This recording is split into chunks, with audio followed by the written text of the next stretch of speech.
I'm Brittany. This is Chuaning, and welcome to Gaywatch, where we watch and read gay things. We continue our trek through Volume 8 of Erha. I'm nervous because whenever rereaders are looking forward to a stream, that's just cause for concern. If you've been around here for a second and you've kept an eye on the chat at all, you'll know this. If you haven't though, shout out to the lurkers, by the way. Shout out to the lurkers. I love y'all. I see y'all. You don't gotta chat about it for me to love that you're here. I love that you're here. I love that you're watching and or listening. I love that very much. But it's the rereaders that make me nervous. Especially, I ain't trusting any of y'all bitches after you played me. So on top of that, my relationship with the rereaders is fraught. And I don't have any mics. I don't have any. Oh, wait, audio issue? Hang on.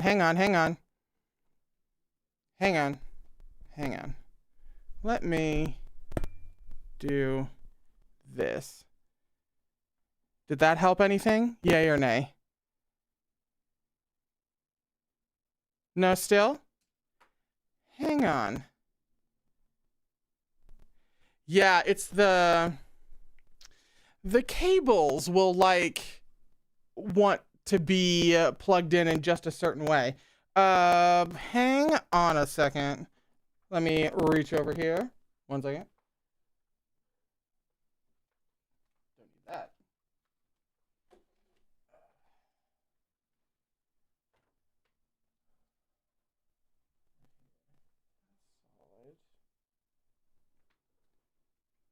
It's technically connected in several places. So, hang on. Also, just let me know. It was not crackly to my knowledge in the previous stream. So maybe it's a stream thing? I can check on that next. Hang on. I'm having to rearrange my desk so that I can get it places that are normally not in immediate reach. No, the cables are fine.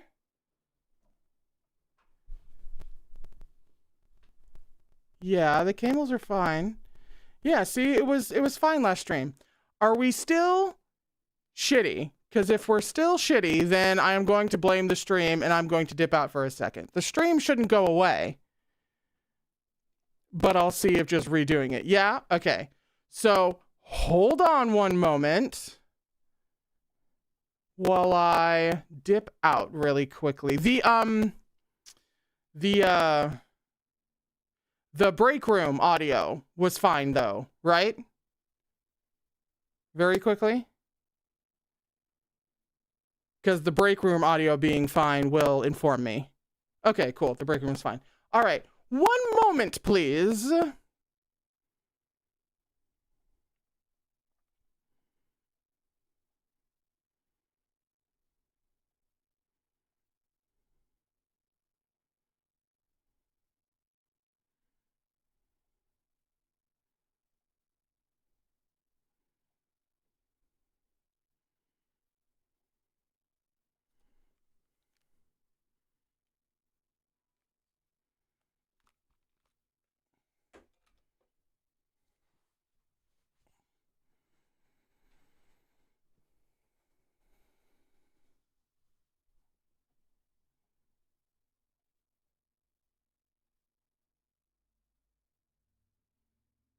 Yeah, we back? My video hasn't caught up yet. We good? We should be. Yeah? All right, yeah. So it was my recording and streaming software was fucking with it. So I just had to restart it. It should be fine now. We should be good. Alrighty. Anyway, I'm just waiting for my video to catch up. It's still loading on me, but whatever. If you guys can see me and hear me and everything's fine, then that's all that really matters. So what the fuck were we doing? Okay. Back to our regularly scheduled trauma. We are on page 133 of chapter 255, which is called Confession. I actually meant to put a poll in the field of asking who new readers thought was about to do the confessing. And we're also, it's just very soon after we've gotten a lot of reveals about a lot of things. Almost all of the big questions that have been, lingering, we've gotten answers to, like who's the water bitch and all of that. So, one, it's terrifying because there's still volumes left. So what else outside of, killing the fuck out of Hua Binan, what else is there left to do? But then with a chapter called Confession, it's like, what else can we learn though? I'm just wondering what I haven't noticed. We're going through a set amount of chapters today. Oh, right. I didn't even get a chance to do the whole spiel. So we read for a couple of hours. We take a break around halfway through. We usually get through about 40 to 50 pages. Despite the audio issues and delay, we're still going to read everything because it was just a few minutes. We'll still get through everything we have set aside for today. And there are book chats before these streams every Tuesday and Thursday to discuss what we read in the previous reading stream. And that is for Patreon members and YouTube members. And it's a good old time. We all, just kind of scream at each other and make wood jokes. And I try to have an actual brain cell about what we've read versus here where there's some processing, but I'm generally just grenades going off in my face all the time with just no reprieve, especially with this bitch. So that's the vibe. There are trigger warnings down in the description box. There's also a link to the public Gaywatch Discord, which is where all the bookish chats are happening. That's also a very great group of people to have a chat with. There's a link for the Amazon wish list if you want to get something that'll help out the channel. That's where that stuff is. And we're just going to read about a confession now, I guess. And I have no lemonade from my friend Mike. I have none. And I've seen more than one comment about how I should probably go get some lemonade for my friend Mike, but I don't have any today. So I guess I get to keep that in mind next time. But we're raw dogging it today, guys. So I just have tea and it's not even caffeinated because I'm getting coffee later.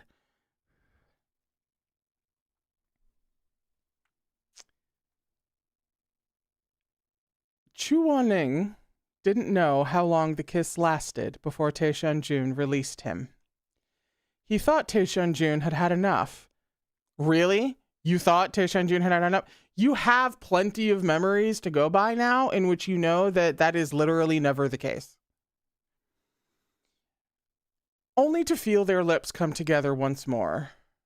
It took several more aborted attempts at stopping before Taishan-jun was finally sated. Was he, though? I don't think he was.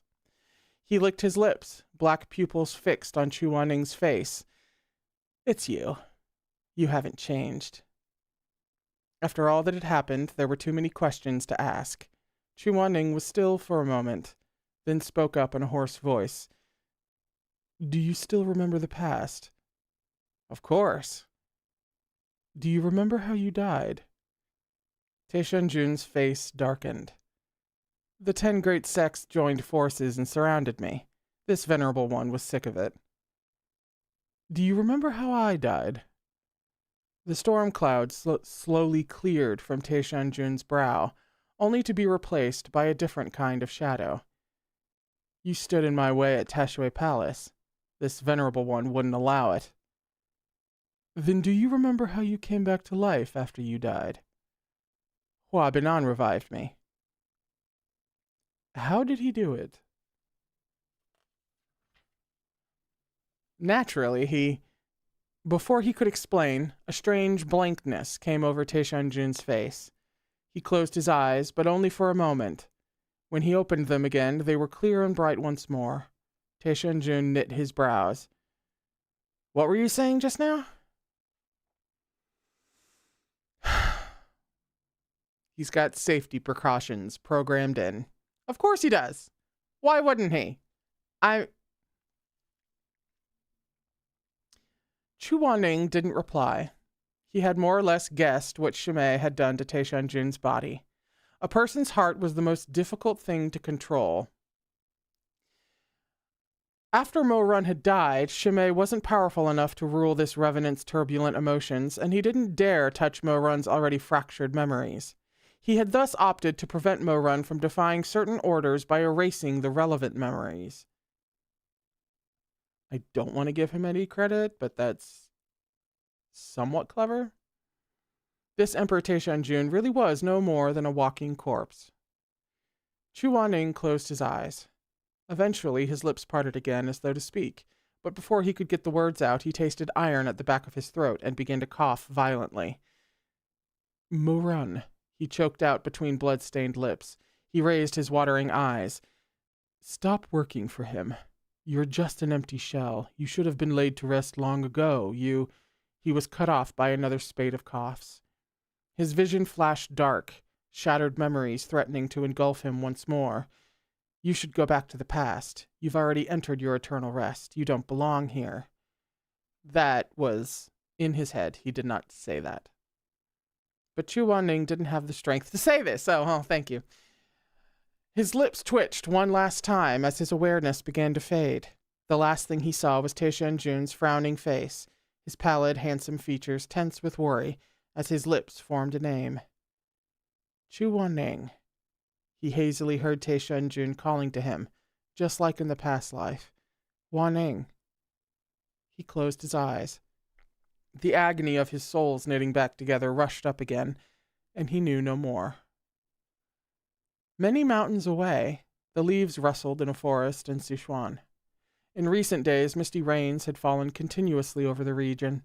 Even the wooden window lattice of the delivery outpost was beginning to darken with a faint layer of mildew. From its little window, one could watch drops of water falling one by one from the bamboo leaves outside, like beads rolling off a string. As they dripped into the puddles below, gentle ripples rose in their wake. Without warning, a pair of shoes splashed through the water, shattering the peaceful reflection of the clouds. Mozongsha had arrived before the winding path leading up to Xisheng Peak. Since descending Dragonblood Mountain, his spiritual energy had yet to recover. He couldn't travel by sword. Yet so anxious was he about Xisheng Peak's safety that he'd rushed from Dragonblood Mountain entirely on foot, making the journey in a scant 4 days. Along the way, he'd had time to think about many things. He thought about why he had been reborn, and why the past life's Chu Wanning had left that spell in the cave on Dragonblood Mountain. He thought about Shimei. He pondered it all over the 4 days of his journey, but arrived at no satisfactory answer to any of his questions. He'd never been a clever person. In his current state, beset by torment and worry, he found himself unable to see anything clearly. Shimei knew him too well. Chu Wanning was his weakness. If Chu Wanning remembered his past life, it was tantamount to a death sentence for Mo-run. His heart twisted in knots. The rain fell faster. Mo-run stood in the wind at the bottom of the steps leading up to Xisheng Peak. He lifted his head, rain-silvered locks framing his face. The stone stairway unfurled before him, winding its way up to the summit wreathed in mist. He'd walked this mountain path through all the joys and sorrows of life and death. Across 2 lifetimes, he'd ascended these stairs countless times, from his naive teen years to this final reckoning today, as he returned to answer for his crimes. The day was cold, with bits of sleet mixed in with the rain. His black robes were slowly soaking through, his temples sodden and icy. These days of his youth should have been carefree, but the chill north wind turned his hair white with snow. Mo-run closed his eyes. He stepped onto the long staircase, climbing toward the top of the mountain. At last he pushed open the red lacquered doors of Xisheng Peak's Loyalty Hall. A fugitive walking straight into a well-laid trap. Yeah, because Taishanjun killed a lot of people. How do you forget that Mo-run's been framed for the slaughter of, what was it, dozens of people? I'd forgotten to be worried about that. There's too much to worry about. The door creaked as it swung ponderously open. For 2 lifetimes, all of his madness and glory, his nightmares and sins, had been tied to this place. In his past life, at the age of 22, he'd changed Loyalty Hall's name to Wushan Palace. He'd smashed the sign hanging above the door, reducing it to billowing dust. Standing before those ruined words, he vowed to trample the world's cultivators underfoot, to rule over all under heaven. In that lifetime, he'd tumbled into the abyss here. In this lifetime, he would likewise meet his end beneath this roof. Loyalty Hall was packed with people. The crowd contained even more notable figures than the group that had trekked up Mount Jiao to apprehend Xu Shuanglin. All of them turned at the creak of the door. They saw a tall man standing before the threshold. His complexion was wan, his bedraggled hair plastered limply to his forehead. Behind him, icy rain swirled down from the leaden sky.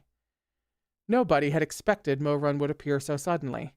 Was this the hero who'd led everyone to safety on Mount Jiao, or the monster who'd slaughtered so many at Guiyue? Who was he really? There's a song for that.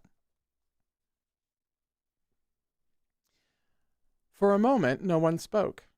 Every pair of eyes was fixed on the travel-worn man who'd reappeared in their midst. Those who trusted him found him pitiable. He was wet and cold, like a dog who'd trudged home through the rain. Those who distrusted him found him terrifying. He was forebodingly wretched, like a ghost who'd crawled out of hell. The rain pummeled the roof and its dark eaves, seeping into the cracks in the stone walkway and running over the moss growing on the shingles. Mo-run looked up, his night-dark eyes wet beneath dense lashes like 2 black fans. "Uncle, I'm back," he said softly. "Ran-er, why are you by yourself?" Shui Jingyang was sitting in the sect leader's seat. His face was lined with anxiety, and he wasn't dressed as neatly as usual. His iron fan had been haphazardly tossed onto the table, the words "others are ugly" shimmering faintly, as if offering commentary on this farcical scene. "Where's Yu Hung?" I just had a thought. Can anybody confirm if we've encountered this specific scenario that I'm about to say? So, have we ever had someone from the OG timeline who was killed in the OG timeline also die in this timeline? That seems like a weird question, but what I'm after is that we've had examples of there are Nengongsa. Yes, thank you. Okay, good. Less worried now, because I couldn't exactly remember, because I couldn't remember that Nengongsa died in the original timeline.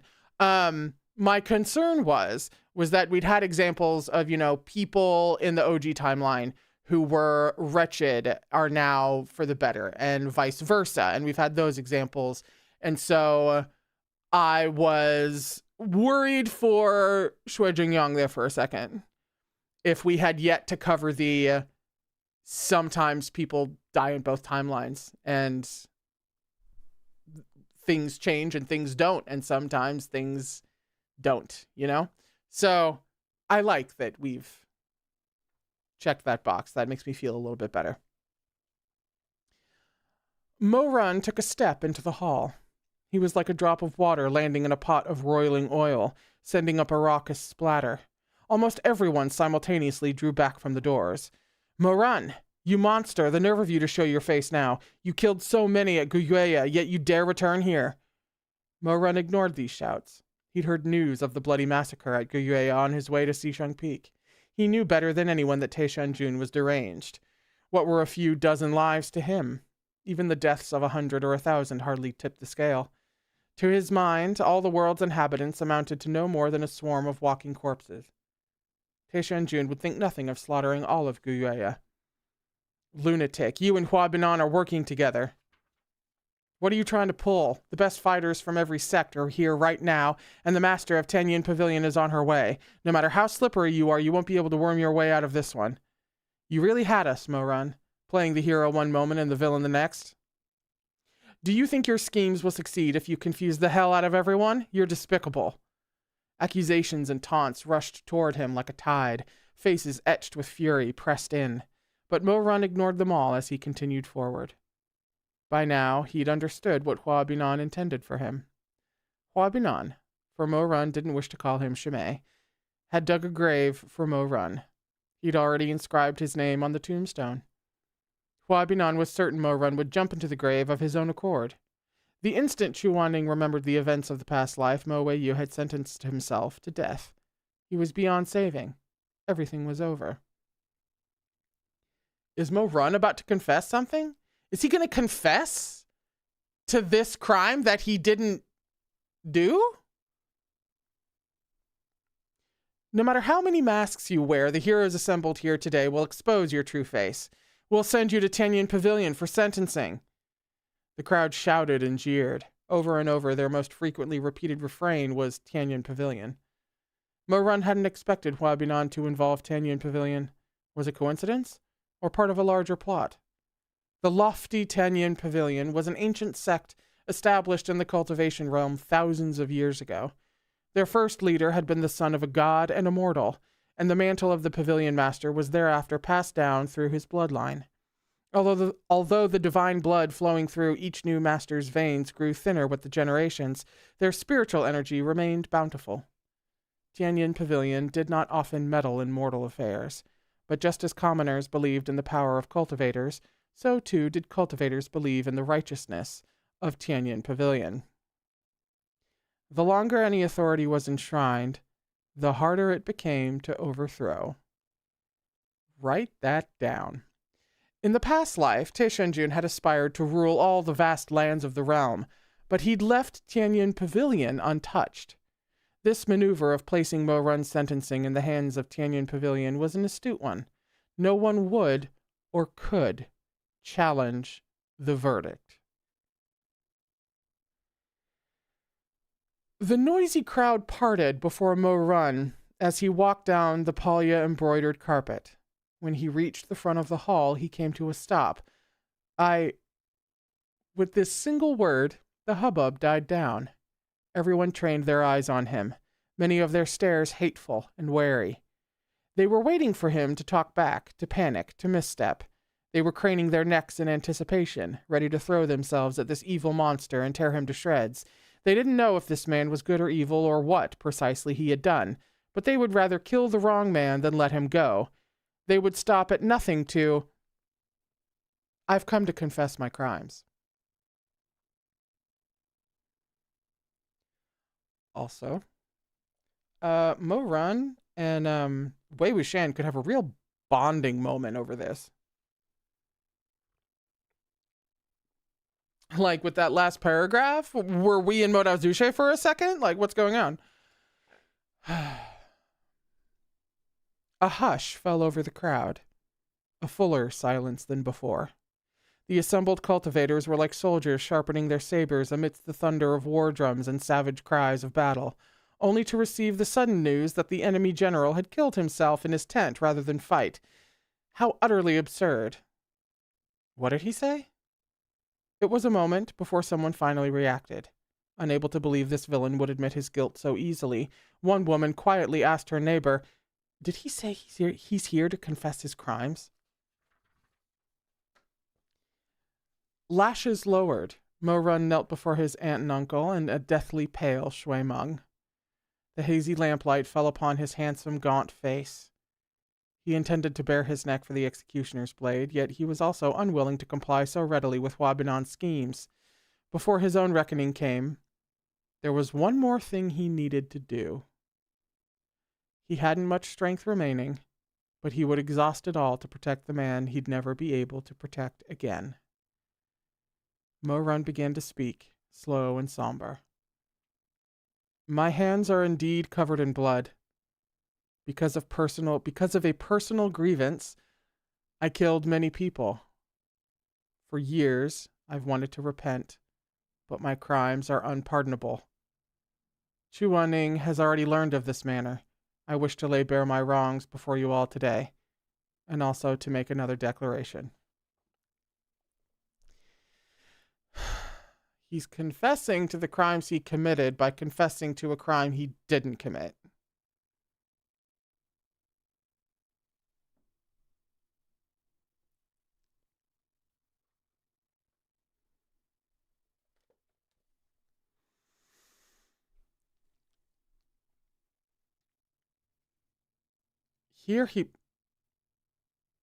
Here he paused before letting the next words fall like a knife carving out his heart.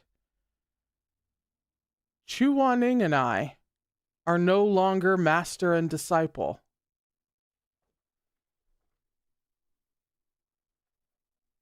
Duh! Of course! You have to be like, he's not mine. I don't know. He doesn't know me. I don't know him. We don't know. We're not part of this whole thing. Whatever I did, not about him at all. Of course!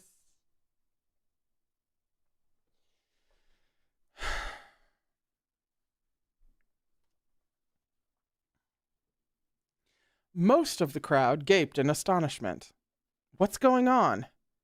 In the cultivation realm, it was considered a major scandal for a teacher and student to publicly part ways. Such a falling out damaged the reputations of both parties. As such, a master and disciple would strive to maintain the outward appearance of harmony even if their relationship was uncomfortably strained, so long as the grudges between them weren't impossibly bloody or deep. Makes even more sense now. Chu Wanning learned of this and immediately ditched me. Regardless of whatever harm would come to Chu Wanning's reputation, he immediately ditched me.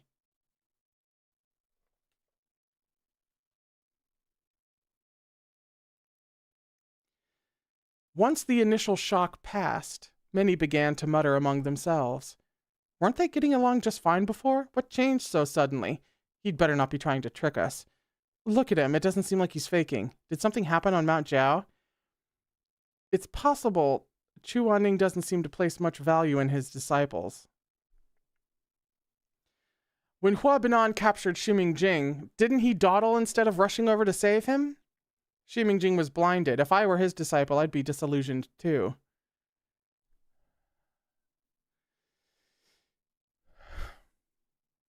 Their murmurs ebbed and flowed like a tide. Voice rising over the chatter, Mo-Run continued. He didn't tolerate my crimes, but that's not the main reason I wish to sever our ties. Oh, I'm doing this. He has always treated me coldly and insulted my dignity. He speaks constantly of his compassion for the common people, yet he's so cruel to his disciples. A hypocrite. If it weren't for him, I would have never walked down this path. It hurt too much. Mo-Run paused, his teeth chattering. But he had to press on. He had to keep dragging this blade across his skin. He mistreated me and misunderstood me. He and I don't share the same goals, and I'm ashamed to have chosen him as my teacher. From now on, Chu Wanning and I have nothing to do with another. If anyone refers to me as his disciple after today, he raised his eyes. Tishan Jin's eyes. The very thought makes me sick. I beg of you all to never speak of it again. Run air! Shui Jingyang gasped in horror. Guh, are you crazy? Shui Meng cried, his face ashen. Do you know what you're saying? Mo-Run closed his eyes. He couldn't bear to look at anyone in Shui Meng's family. Even that single cry of guh was like a talon piercing his chest. There's one more thing I want to announce, Mo-Run said. A confession is a confession. What's with all these announcements and declarations? Before the protester could finish, Zheng Shi, the cultivation world's current leader, raised a hand for silence. Eyes on Mo-Run, he commanded, Please continue. I have indeed committed terrible crimes and deserve to be punished in accordance with our laws, said Moran. However, what happened at Guyueya had nothing to do with me. Many of the cultivators present had come to avenge debts of blood. Their emotions had been running high since they arrived. Hearing Moran deny his involvement in Guyueya's murders, they could no longer restrain themselves. Bullshit, someone shouted. How do you think you can argue against eyewitness testimony? That's right, who else could it have been? I was never at Guyueya, answered Moran. During that time, Chuaning and I were both on Dragonblood Mountain. Someone else is the culprit. If I'm not mistaken, it's... He hesitated to name Taishanjin. It wasn't that he feared the crowd's fury. Rather, he was certain no one would believe anything so absurd as a second Moran coming into this world through the space-time gate. Fair. Who? Someone piped up. Moran pressed his lips together, resolving to wait a little before mentioning Taishanjin. I'll get to that later, he said instead. At any rate, he is working with Hua Binan. One of them appeared at Guyueya to frame me, while the other abducted Chu Waneng. Two types of cries rose up from the crowd. The first was weaker, yet still possible to make out, and came mostly from Xisheng Peak's disciples. What happened to the Yuheng elder? Where did they take the elder? The second was voiced by those who'd come to condemn and criticize. Moran, do you think we'd believe such a ridiculous story? Oh, well, if you don't believe that, wait till we get to space-time. What the hell are you smoking? How could someone else be responsible? You're on the same side as Hua Binan. You two put on quite the performance on Mount Jiao. Killing so many people didn't faze you at all. Ximing Jing is your own Shishang, yet you didn't hesitate to maim him, you heartless liar. At Shimei's name, Moran slowly raised his head. He looked up at Shui Jingyong, then glanced at Shui Meng. About Shimei, sick with worry, Shui Meng staggered forward a step. What happened to Shimei? Is he okay? Moran found himself unable to meet Shui Meng's eyes. He'd seen that kind of shattered expression on his face once before. Once was more than enough. Shimei is Hua Binan, Moran said, eyes still closed. The entire hall fell silent. A moment later, Shui Meng dropped back into his seat. Stop joking. How's that even possible? If he hadn't seen it with his own eyes and heard it with his own ears, Moran would have thought the same. Shimei was gentle and good. The three of them had been through so much together. Shimei was the first real friend his own age he'd ever had. Gee, I wonder why I stumbled on that line. But this friendship turned out to be a sham, like the lovely reflection of the moon on water. It was a travesty from beginning to end. The onlookers began to mutter among themselves, what kind of nonsense is this? He's lost his mind.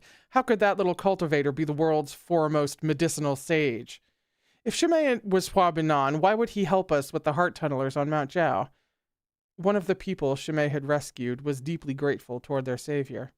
Heedless of any consequence, he pointed a shaking finger and cried, Moran, the gall you have to tell these brazen lies to clear your name. This is slander. Jiang Shi, who'd been listening with his brow furrowed in silence, now spoke up as well. What evidence do you have that Hua Binan is Ximing Jing? Hua Binan has worked in my sect for many years. During that time, he hardly ever left Guyueya. If he, like you say, is actually Ximing Jing, how do you explain how he can appear in two places at the same time? Well, that was the end of the chapter. It starts with space-time. How are we about space-time?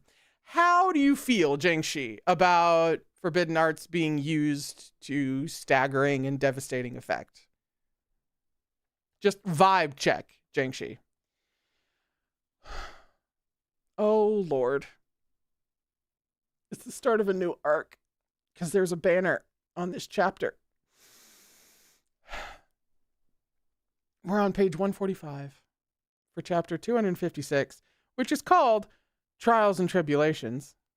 I'm thrown back to Phoenix Wright, but okay.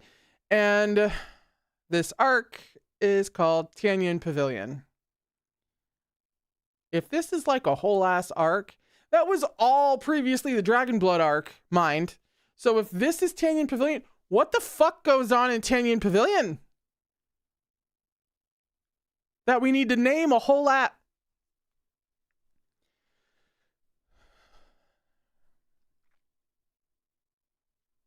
Excuse me, one moment. I am compelled to pin a comment.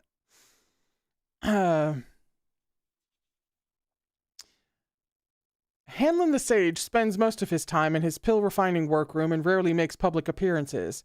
When he does, it's with a veil, said Moran. All he'd need to do is control someone who could pass as a body double, and we'd be none the wiser. So what you're saying, Jiangshi said, brows furrowed, is that the Hua Binan at Guyue is a fake.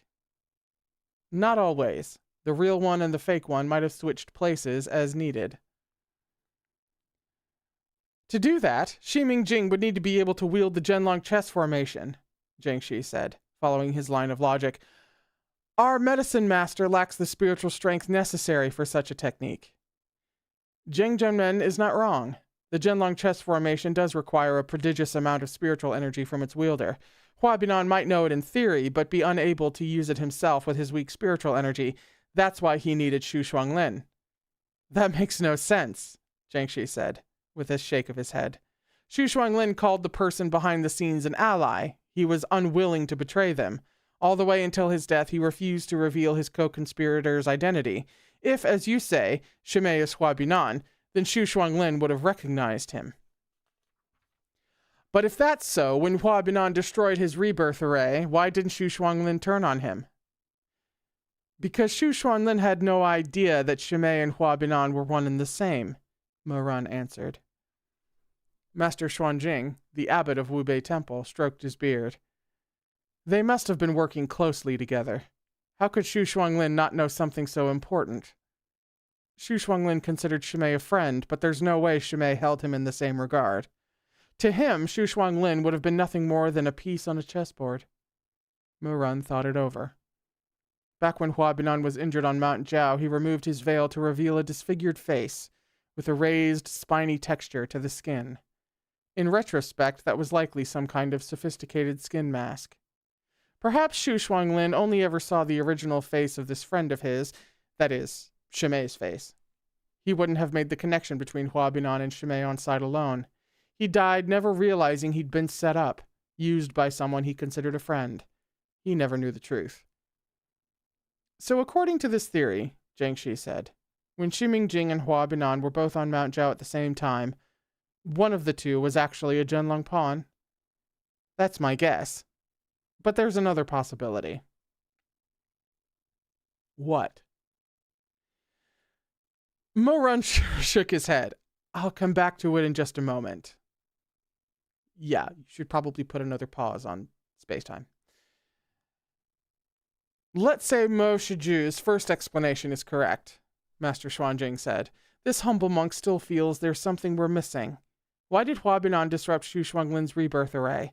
Does he have some grudge against Xu Shuanglin? Some reason to deprive Xu Shuanglin of his wish to see Lo Fenghua reborn?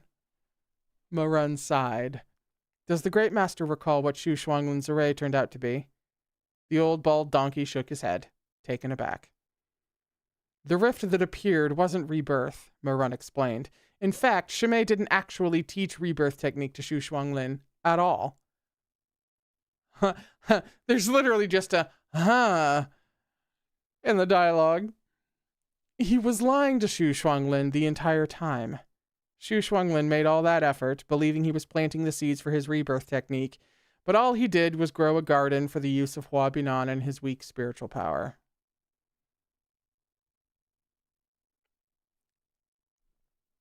Then which technique did Hua Binan teach him? The foremost of the forbidden techniques. The next words seemed to stick in Moran's throat as he spoke them. What Xu Shuanglin learned was the technique for the space-time gate of life and death. Murmurs ran through the crowd. Those who had been at Mount Jiao couldn't help but recall the black rift torn in the sky and the thousands of mysterious cultivators who had poured out. That had been the space-time gate. This would be the other possibility I raised earlier, Mo-Run said. Using the space-time gate, it would indeed be possible for Shimei to be in the same place at the same time. One from this world, and the other from an entirely different world, from our own. The silence was broken by someone slapping their thigh and guffawing. Mo Zongsha, what kind of bedtime story is this? Legendary forbidden techniques, 2 Shiming Jings. The man was gasping with laughter. You can't be serious. He hasn't read danmei. Right? How would that even be possible? We're talking about a forbidden technique that's been lost for thousands of years. How would anyone even learn it? According to legend, the most important scroll relating to the space-time gate technique was sealed within the Flame Emperor's sacred tree long ago. Even if somebody wanted to learn it based on the surviving texts, they would be able to master the space aspect at best. There's no way they could tear a rift in time. If one world's timeline were to overlap with another's, both worlds would be thrown into chaos. Yeah! You don't say! Mo-Run didn't bother to refute their objections. This was likely the very last opportunity he, as Mo Zongsha, would have to reveal everything. After today, the odds that these people would listen to anything he said were slim to none. He would use the pretext of confessing his crimes to hold their attention, to make them think, just long enough to share what he'd deduced. Whether they believed him or not, he would have said his piece. It was all the warning he could give them. If things got worse from here, perhaps some few might recall what he'd said today, and it wouldn't be too late.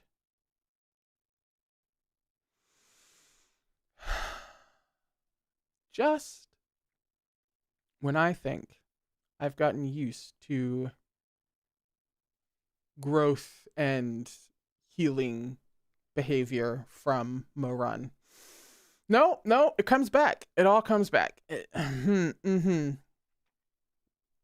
He's doing this for that. He's protecting people to the best of his fucking ability, regardless of whether or not they deserve it. He used to kill people, regardless of whether or not they deserved it. And now he protects them, regardless of, all right. Just for that alone, I should have visited my friend Mike. Everyone, please just imagine it. Pretend I'm Hua Binan, and I've grasped the fundamentals of both the Genlong chess formation and the space-time gate. Yet I have neither the spiritual strength to wield them, nor the status or authority to take reckless action. What would I do? Most of the crowd in the hall had already written Mo-Run off and were unwilling to hear him out. Jiang Shi, however, held some measure of esteem toward him after their previous interactions. He also had his own suspicions about the slaughter of Guiyue. He considered Mo-Run's question and concluded, "You'd get someone to help you." Who would help me? Nobody. Right. Mo-Run nodded. Truly, nobody would help. And so, as Hua Binan, I'd have no option but to deceive someone into helping. Someone with a powerful ambition or goal. Someone like Xu Shuanglin. I'd befriend him, and I'd pretend to help him with his plans. Mo Shiju is being absurd, Master Xuanjing scoffed. What makes you so sure the array was the space-time gate? The gate is not a feat achievable by just anyone. In thousands of years, nobody has managed it. The most important scroll for the technique is lost. Who would be able to accomplish this? Exactly, someone else piped up. This is pure fantasy. What again? You haven't read danmei. Why not say Fu Shi's descended to walk this world again? It's about as likely as a space-time gate opening. A ludicrous idea. Even tavern storytellers would find this too much of a stretch. Concurring murmurs filled Loyalty Hall. Eventually, someone said scornfully, Mo Zongsha, you've laid it out so nicely. Surely you're not about to tell us that the one who killed those heroes at Guiyue wasn't you, but another version of yourself who came through the space-time gate. When Mo Run made no response, the crowd burst into laughter. Incredible, incredible. To think Mo Zongsha would go to such elaborate lengths to exonerate himself. All that imagine this and that, and in the end, he just wants to blame his crimes on a tall tale. Unable to bear the incessant chatter any longer, Jiangshi shook out his sleeve and turned to glare at the hecklers. If you've something to say, then out with it. What are you insinuating? Jiangmen, it is not that these bystanders are insinuating anything untoward, but rather that Mo Zongshu's tale is far too fantastical. Master Shuangjing pressed his palms together piously. In this humble monk's opinion, it would be best to invite Tianyin Pavilion to do a thorough investigation before any decision is made. Is that the Ark? That's right. Tianyin's Pavilion Master should be arriving any moment. Once she's here, let Mo Zongsha try and take her for a ride. Before Jiangshi could reply, Shui Jingyong cut in. Renair's reasoning makes sense. Perhaps the space-time gate really did open. Tianyin Pavilion's investigations are reserved for only the most heinous crimes. Though his emotions were in disarray, his voice was firm. Until we've cleared things up here, you're not taking him anywhere. Dad! Oh! Daddy Shui, everybody. Oh.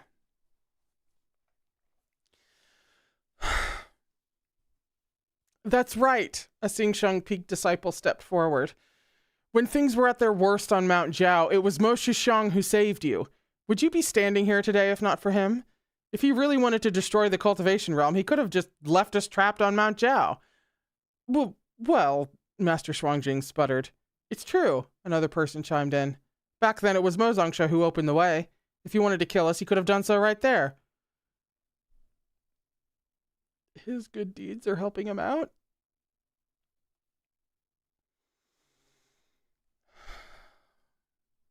The truth of this statement gave a few people pause. For a moment, the roiling crowd seemed to settle, but the matter was not so easily put aside. Many in the crowd had donned mourning colors for their friends and family they'd so recently lost, and for whom they were still grieving. The survivors of the massacre in the garden pavilion had witnessed Mo Run's slaughter with their own eyes. Only Mei Hanshui had found something off about the situation. Every other survivor was fully convinced the killer had been the man standing before them now. For them to put aside their lust for vengeance would take much more than some fantastical tale of the space-time gate. It didn't take long before someone voiced new disagreement. Something's still not right. All of you remember, don't you? On Mount Huang, Mo Zongsha displayed a profound understanding of the workings of the Zhenlong chess formation. He's saying Xu Mingjing knows the Zhenlong chess formation, but isn't he the one who knows too much about this forbidden technique? That's right, another dissenter chimed in. You know what else is odd? How did Mo Run open the seal on Mount Jiao when he's not a Nangong descendant? Nothing odd about that, a clear female voice answered from the entrance of Loyalty Hall. After all, Nangong blood runs through Mo Zongsha's veins. What an entrance. Oh, can we clap that out? What a fucking entrance. Have we met her? Do I just not remember her? I feel like we've met her, is the thing. The crowd turned as one, as a cadre of guards marched in, arrayed in silvery green armor, each with a tassel dangling from their waist, bearing a silver token embossed with the word Tian. At their head was a beautiful young woman who looked to be in her late 20s. With her bright eyes, clear features, and thick, inky hair, she could have rivaled the cultivation world's #1 beauty, Song Chutong, if not for the iciness in her demeanor that underscored her striking looks. Her appearance sent ripples through the crowd, and a few sect leaders stood up a little straighter. Only Jiangshi remained unmoved, nodding as he strode across the threshold. Pavilion Master, you finally arrived. This armored woman was none other than the reclusive master of Tianyin Pavilion, Mu Yanli. I'm guessing we haven't met her before? Because that was an entrance. That wasn't just an entering moment of here's a character you've met before. That was a character entrance, please and thank you. We haven't yet. Also, yes. Thank you, Henry, saying you can always trust a Yan Li. Don't think I didn't clock that right a fucking way. I automatically love her because her name is Yan Li. And I'm a hopeless Moto Zuche fan. And if that bites me in the ass, so be it. Such is my love for people named Yan Li. As the leader of Tianyin Pavilion, investigations into the most monstrous crimes committed in the cultivation realm all fell under her purview. Still, cases that required Tianyin Pavilion's intervention were few and far between, and thus Tianyin Pavilion's leader had rarely made any public appearances, or indeed stepped outside Tianyin Pavilion at all, in the past several decades. Her reclusiveness was evident in the fairness of her skin. So exceedingly pale, one could see the faint traceries of veins beneath. She took a few deliberate steps into the hall, then stopped and said evenly, "Apologies for my tardiness." "Did something delay the pavilion, Master?" Master Shuangjing asked. "Not quite," Mu Yanli answered with a shake of her head. "Tianyin Pavilion makes it a point to be thorough in its investigations before making any arrests. Before I came, I made several inquiries into the background of Xisheng Peak's Mozongsha."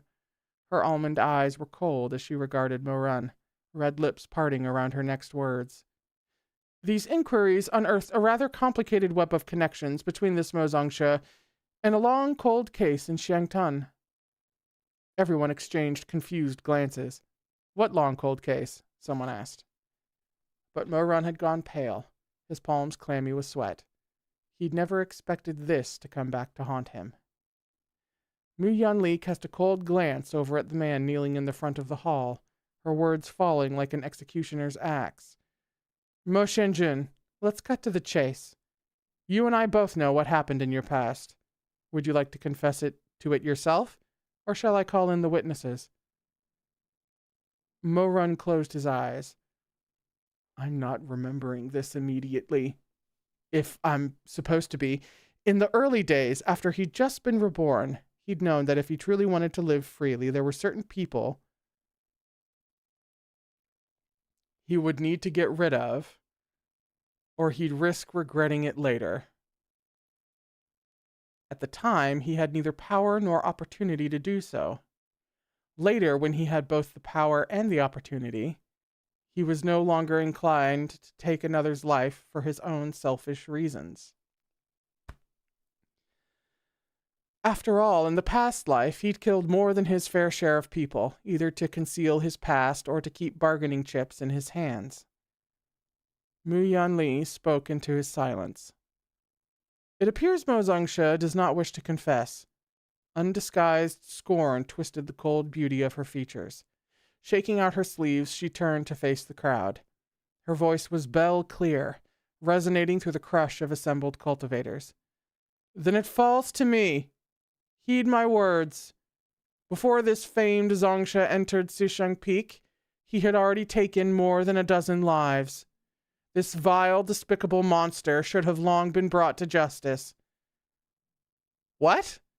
He killed a dozen people before even entering the sect?" "Gah." Shui Meng's eyes were wide with shock.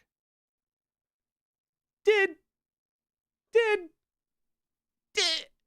he didn't do it, then what? Taishan-jin? He had Taishan-jin? Hua Binan had Taishan-jin? Hang on. Though his voice wasn't loud, it reached Mu Yanli's ears. She glanced over at the young master of Xisheng Peak and said mildly, "Guh." Shui Meng did not reply. The sleeting rain pelted down outside, the skies overhead growing darker and darker, until even the candlelight within the hall was not enough to lift the chokingly oppressive atmosphere. The contempt that filled Mu Yanli's gaze when it rested on Mo-Run turned to cold mockery when she looked upon Shui Meng. Her lips were like two sunset-stained clouds as she said, "Mistaking killer for kin? Truly, young Master Shui is to be pitied." What in the fuck is happening? Shuimeng had no idea what she meant, yet the words crackled through him like a lightning strike, reverberating in his skull. He stumbled back, eyes growing wider still. What do you mean, mistaking killer for kin? His entire body shook with fine tremors. What nonsense are you? Mu Yunli turned away, losing interest in him. Mo Wei Yu is not Shui Jingwang's nephew. In fact, she paused, her pitiless gaze slicing like a dagger across Shui Jingyang and Madame Wang's faces. Her voice rang with both righteousness and cruelty. 8 years ago, Shui Zhongmen's real nephew was slain by Mo Run.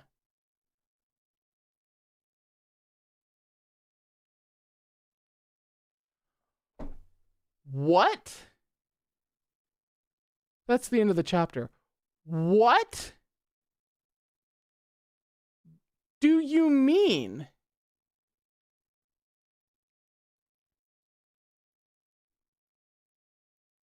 What?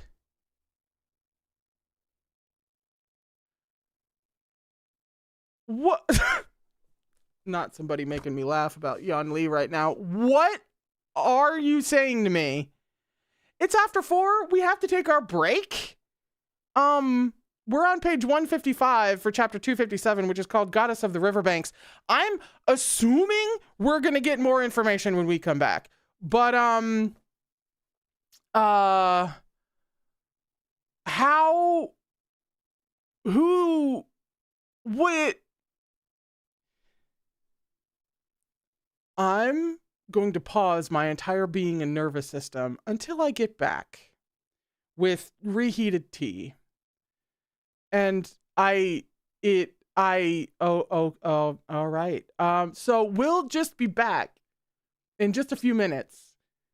Enjoy the break room. There's a new friend there. And I'll be back in a few minutes. What the fuck?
That's what I haven't been worried about.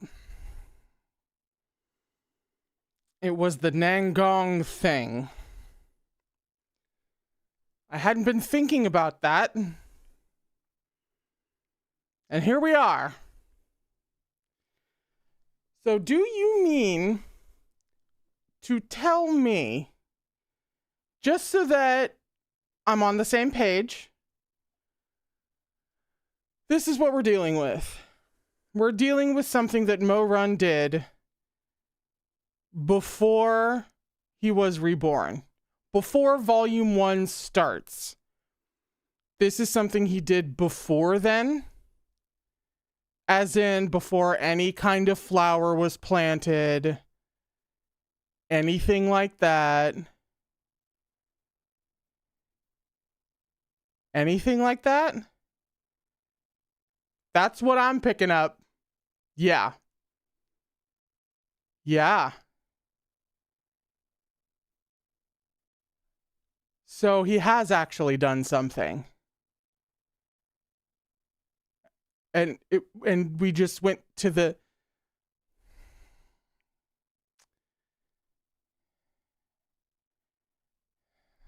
I'm speechless with writing craft rage. Because this is so good that I'm almost insulted at what a good choice this is. What a good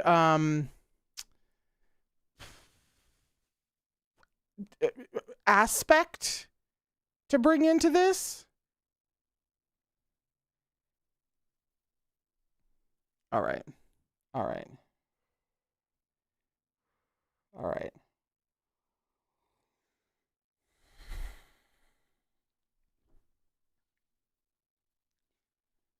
He did something before. This explains why he's a Nangong. We were like, when did we, meaning me probably, we were like, why would Nangong and like the Shui bloodline, like how does that even make sense? It don't.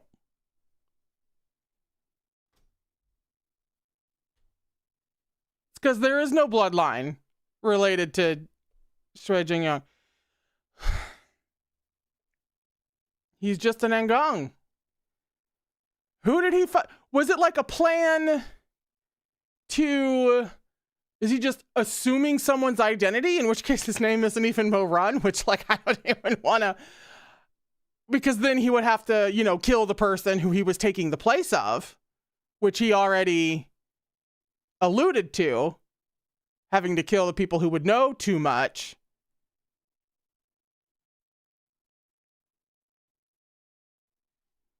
All right, I'm reading. I'm fucking reading. Okay. We're on chapter 257, which is called Goddess of the Riverbanks. The hall erupted into chaos. All save for Mo Run, who remained calm, eyes still closed. How can that be? What cold case in Shangtan? Why would he want to kill? Mu Yanli spoke over them. It's a long story, and one that happened many years ago. Many of those who witnessed those events are no longer living, but as they say, the truth will out. Despite the difficulty, Tianyin Pavilion's investigations managed to unearth irrefutable evidence. This is why the arc is called Tianyin Pavilion. Because we're going to deal with this for a whole ass arc. The tension in the room rose like smoke around them, yet Mu Yanli cut through, continuing without hurry. Have the people I dispatched you to find in Shangtan arrived? Her attendant excused himself to check outside the hall before returning with his answer. Yes, Pavilion Master, they're waiting outside. Invite the first one in. The first to enter the hall was an elderly tradesman, his back stooped with age, tremulous and quivering. At the sight of the hall filled with cultivators, he fell to his knees, kowtowing frantically as the words tumbled from his mouth. Greetings, honored cultivators. Greetings, honored cultivators. It's been a long, hard journey for you, sir, but there's no need to be anxious, Mu Yunli assured him. I merely have a few questions. All you need to do is answer them. The old man continued to tremble upon the floor until a monk from Wu Bei Temple brought over a seat and helped him onto it. Even then, the man was too terrified to seat himself fully. More than half his rear hung over the edge of the seat as he made himself as small as possible. I'll ask 2 questions to start. Where are you from? What do you do? The old man's teeth chattered as he answered in a strong accent. I'm from Chengtun, and I just sell lanterns by the roadside. The crowd eyed him curiously, from the sparse white hair on his head down to his ratty shoes. How could this lantern seller be connected to such horrific events? And how long have you been selling lanterns, sir? Most of my life, 50 years or so years. It's hard to remember. That's all right. What I want to ask you about happened much more recently than 50 years ago. Mu Yunli raised a hand to indicate Mo Run. Do you recognize this man? The old man glanced at Mo Run and caught a glimpse of a tall, strapping young man, imposing in his magnificence. Hesitant to look in the first place, he barely glanced before tearing his eyes away. After a few moments, he snuck another look, then another, before eventually announcing, No, I don't. Not surprising, Mu Yunli said. Let me ask you this, then. When you sold your lanterns near the House of Drunken Jade in Chengtun, was there a child who liked to stand by your stall and watch you work?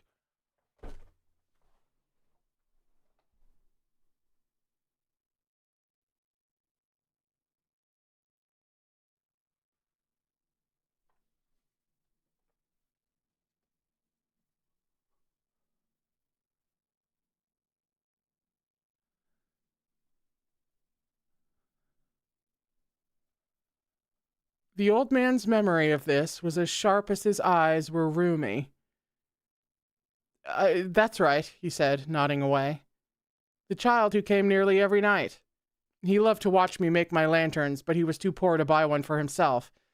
I remember speaking to him a few times, a quiet lad, timid. And do you remember this child's name? I think it was Mo Runner? The crowd, now hanging on the old man's every word, turned as one to stare at Mo Run. Lost in memory, the old man mumbled. Was there an at the end? I don't know, but he was from the House of Drunken Jade. Renner is indeed the child of my brother, and the house is madam, Shui Jingyong said, his brows drawn low. Pavilion Master Mu, what are you trying to accomplish by inviting this gentleman here to tell this tale? Madam? Startled, the old man waved his hands in the negative. Nah, that's not it. The madam's son was also Mo, but his name was Mo Nian, the little tyrant of the area. The old man lowered his head to gesture at a faded scar on his forehead. That kid was vicious. I still have this scar from where he hit me with a brick. A right little terror, that one. Shui Jingyong's face paled. Mo Nian? Sir, are you absolutely certain? Madame Wang chimed in, anxious. The names do share a character, after all. Was the name of the madam's child Mo Run or Mo Nian? The old man considered the question carefully, then nodded again. It was Mo Nian. No mistake about it. I wouldn't forget this. It was definitely Mo Nian. Shui Jingyong had been leaning forward intently. On hearing this, he stiffened and slumped back in his seat, dazed. Mo Nian. Mu Yunli pressed ahead. The child who liked to watch you make your lanterns. Do you remember what he did at the House of Drunken Jade? I'm not too sure about the specifics. Maybe helping in the kitchen? I do know he had a bad reputation. Rumor was the boy was light-fingered, especially around guests. The old man racked his brain, then his face lit up. Oh, that's right. Nothing good came of that kid. He grew worse as he got older. I remember he raped a virgin. The girl killed herself for shame. If the reveal of the identity swap had been astonishing, it was nothing compared to the shock that resounded through the hall at the revelation that Mo-Run had ruined an innocent young woman. A number of the cultivators in the hall, parents themselves, took it especially hard. One man growled through clenched teeth. Who knew? The upright Mozongsha is actually a beast disguised as a man. How vile. Make him pay with his life.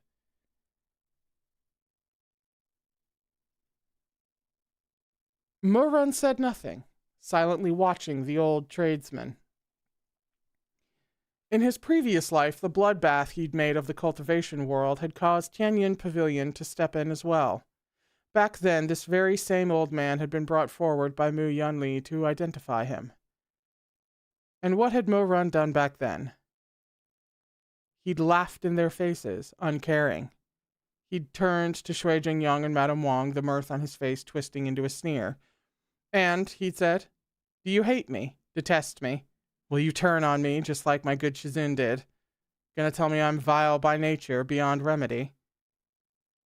By then, Mo-Run had long been studying the Zhenlong chess formation. All his plotting had more or less been dragged into the open, yet Shui Jingyang had still believed in him.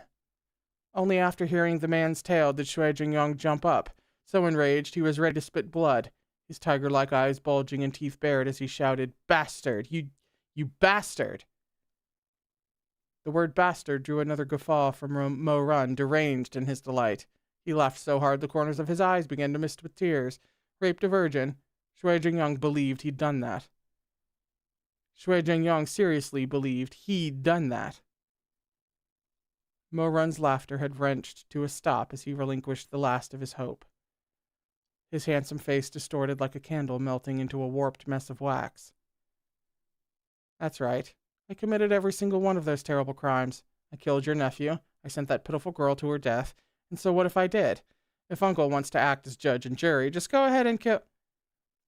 Pain seared through his chest.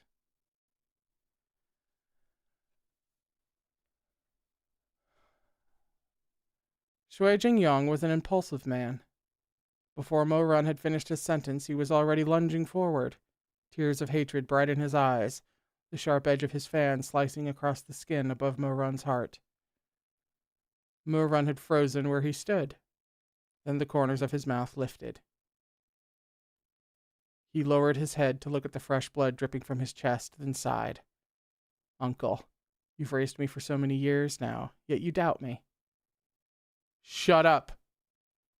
Mo-Run smiled, but there was a quiver to the set of his shoulders. Fine, whatever. When it comes down to it, we're not related by blood after all. So this sham of a family, this Xisheng Peak, there's nothing left for me to be sentimental about.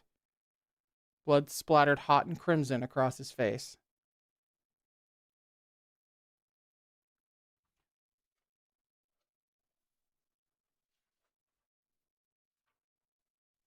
What the fuck is going... Who is he? Numbly, Mo-Run watched as Shui Jingyang crumpled at his feet. He hadn't wanted to kill him. But Shui Jingyang, rash as ever, had been the one to strike first. He'd practically asked for it. After a long moment, Mo-Run lifted his bloody gaze to the horror-struck Madame Wang. Licking his lips, he stepped over his uncle's body toward his aunt. Shui Jingyang reached out with the last of his strength to grip the hem of Mo-Run's robes, refusing to let go. There seemed to be a genuine distress and heartache beneath the fury of this middle-aged man. But Mo-Run, lost in his madness, had no idea how to interpret such an emotion in his uncle's eyes or the tears welling up in them, nor did he want to. Did we know that Taishan-Jun had been the one to kill Shui Jingyang? Did we know that? Or had they just referenced, Shui Jingyang dead in the OG timeline? We knew that? Okay.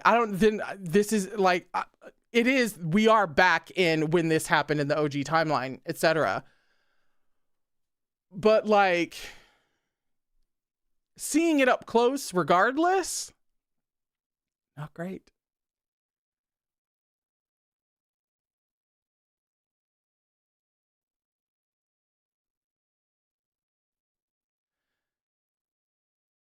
Don't, Mo Run heard Shui Jingyong say. Don't hurt.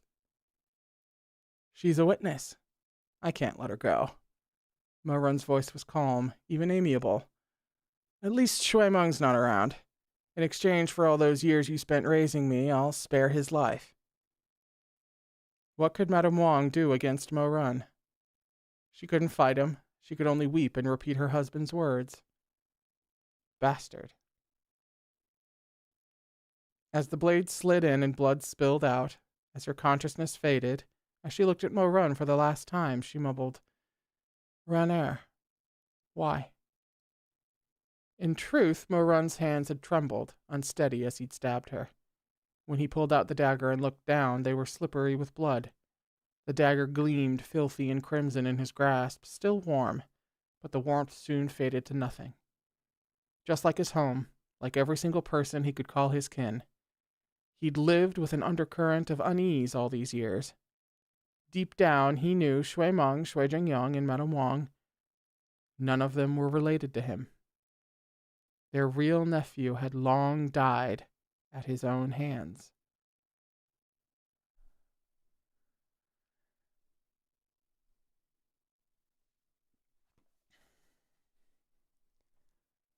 Ridiculous. The shout broke Mo Run out of his reverie.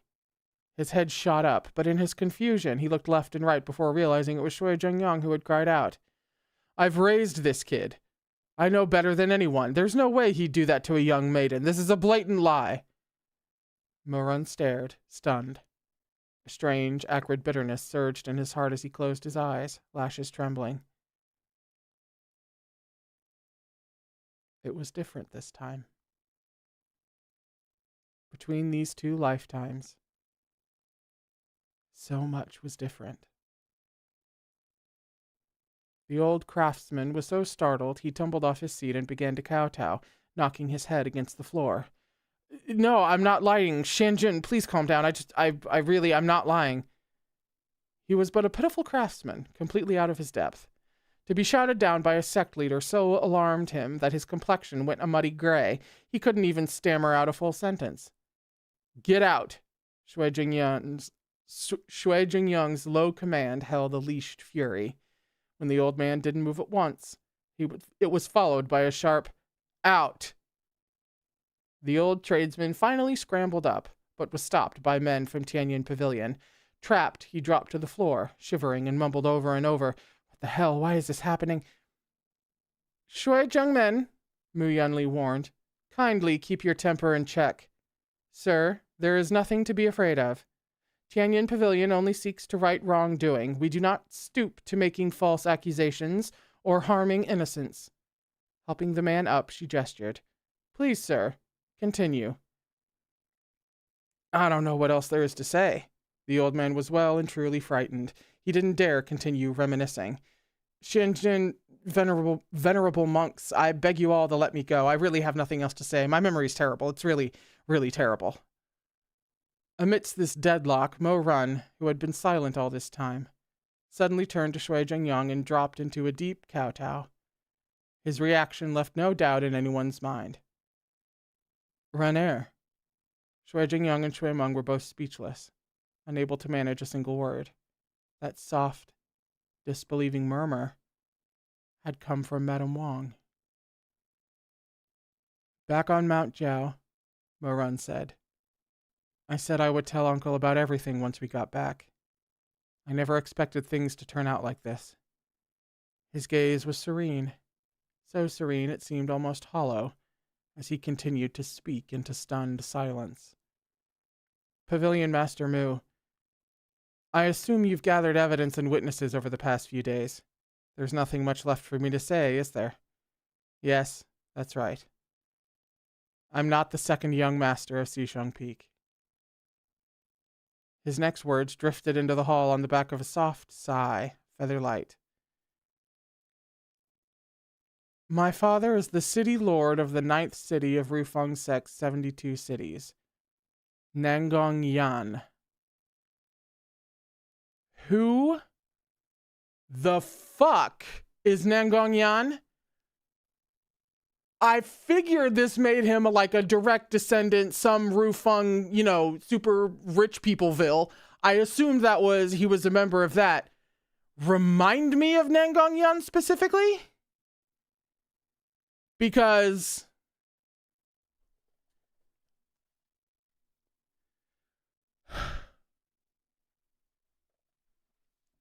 we haven't met him. We don't know him? Okay. All right. What? Someone in the crowd blurted in shock. You wanted to hear the full story, didn't you? Morun closed his eyes before continuing. The fire at the House of Drunken Jade that year was indeed my doing. The people who lost their lives in that fire died because of me. Renner, why? Madame Wang choked out through tears. Why would you? But that year in Shangtan, the tofu seller's daughter who was violated and died. He fell silent. In his previous life, nobody had been willing to hear him out. They'd rebuked him, they'd scorned him, and so he had lost any inclination to explain himself. He was such a reprehensible monster in their eyes. What was one more bloodstain on his record? But in this life, he finally had the chance to speak. I did not harm that girl.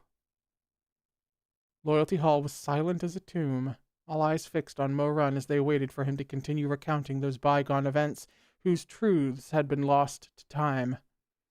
Mu Yunli raised a brow. Oh? Is there more to that case? Yes. Do go on, Mu Yunli said. I'm all ears. But Morun shook his head. Before I get to the story of how the tofu seller's daughter met her tragic end, there's someone I must introduce first. Who? A songstress. As Morun spoke, his gaze went distant, looking past the shutters of the open window off into the horizon beyond.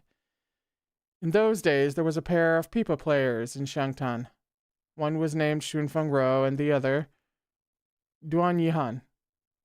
The names were familiar to quite a few in the crowd, and their eyes widened in recognition.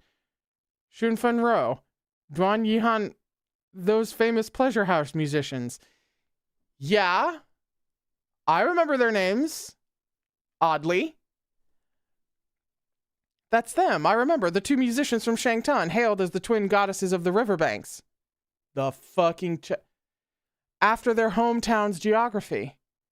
Why are they the chapter title? Why are they the chapter title? Yes. How did it go now? Feng Ro's singing heralds the arrival of spring. Yihan's dancing fills the skies with flowers, was it? One man stroked his beard with a sigh. I was in my 30s then, and those two were all anyone could talk about. They were highly sought after, and their performances were very exclusive. Supposedly, wherever... Oh!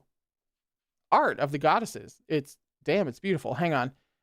Wherever they performed, the pleasure houses would be filled to capacity and beyond. They were that popular. Didn't those two legendary musicians duel at some point? Another voice chimed in. They did, Morun confirmed. Shunfeng Ro is 2 years younger than Duan Yuhan, and accordingly joined the pleasure house she worked at 2 years later. Her youthful arrogance wouldn't allow her to tolerate Duan Yuhan as a rival in fame, and she threw down a challenge, inviting Duan Yuhan to a competition at the House of Drunken Jade. 3 songs were played, 3 songs danced, to see whose skills were superior. Who won? It was a tie, Morun said, but it was the start of a fast friendship between the two. Though Shunfeng Ro and Duan Yuhan worked at different pleasure houses, they frequently crossed paths and became as close as sisters.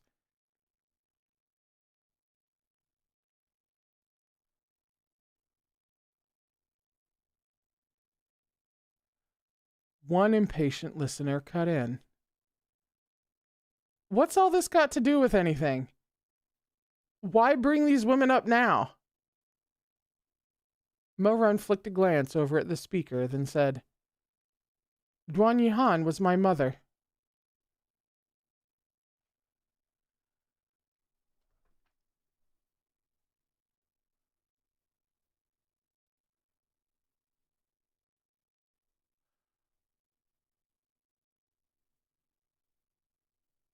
What?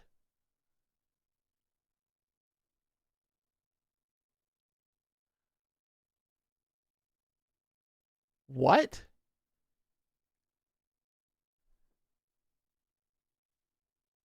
What? That's the end of the chapter.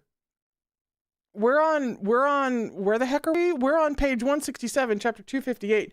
Pride unyielding. So where did the name Moran come from? I just have some basic fundamental questions. Oh, the art. Thank you. God. No, sorry. I was so knocked for a loop. Thank you so much. Chat. Hang on. Hang on. Yeah. No, the art's beautiful, isn't it? It's lovely. They're lovely. I'm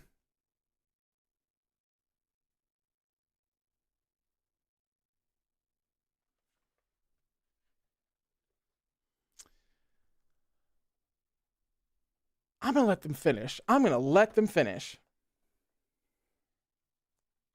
Because there's just, it's square peg round hole right now in my brain, and I need to give them the opportunity to, shave off the corners.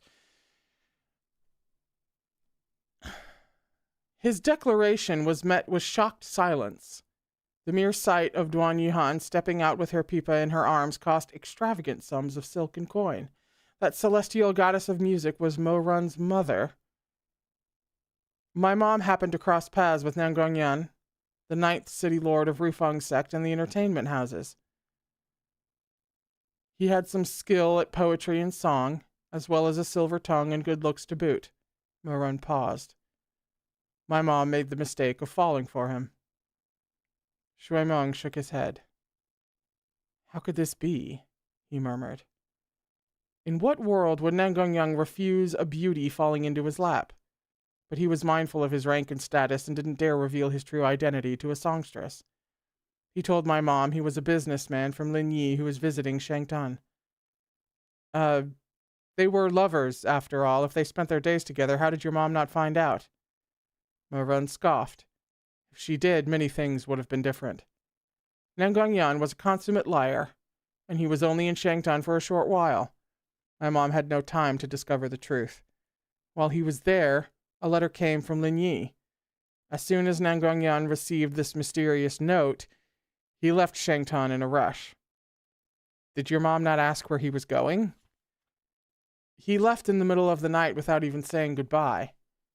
They'd been together for months, yet Nangongyan merely left a stack of silver leaves and a slip of paper with the words, "You're not for me," before disappearing into thin air. A female cultivator sighed. Dancers and singers at these places are always hoping for true love. How pitiable. Unable to contain her curiosity, she inquired, What then? Did his abandonment leave your mother so devastated she sent someone after him? Mo Run shook his head. My mom was kind, gentle, and timid. She kept her suffering to herself even after being abandoned. He paused. But soon she found she was with child. Madame Wang gasped. Her eyes were filled with grief. She had no idea what to say to Mo Run. The entertainment house was willing to keep her on the condition that she get rid of the child. A mother did not dance as beautifully as a maiden, and they were not in the business of losing money. Mo Run closed his eyes. My mom refused. But the madam asked for a huge sum for her freedom. She took all the savings she had, every valuable thing she owned, down to the embroidered slippers on her feet, and bought herself the freedom to seek my dad in Linyi. How did a penniless woman travel all the way from Shangtan to Linyi? Whispered Madame Wang. Someone helped her, Mo Run said. Who? Shun Feng Ro. When Shunjia heard my mom had left the entertainment house, she rushed out in the dead of night. She gave my mom all the coin she had and said that if she couldn't find my dad, my mom should come to the House of Drunken Jade in search of her, and they'd live happily together. Master Shuangjing sighed. Such tender sisterhood. I underestimated these women. What then? asked Jiangshi. Did your mom find Nangongyan? After a beat of silence, Mo-run burst into laughter. She did.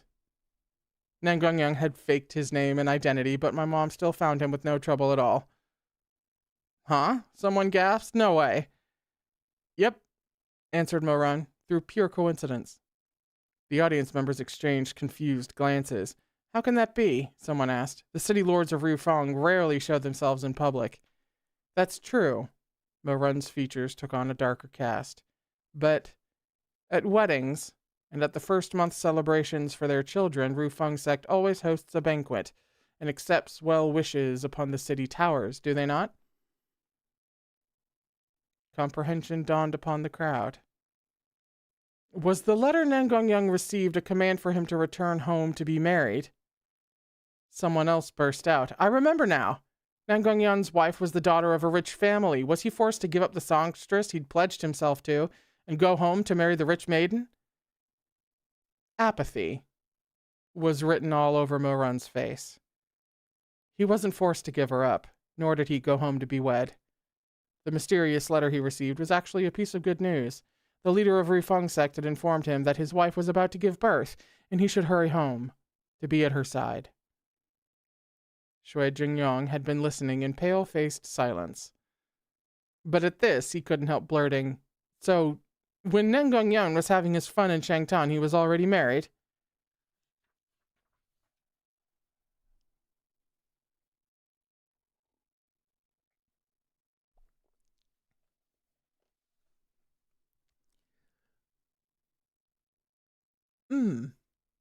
Mo-run lowered his lashes.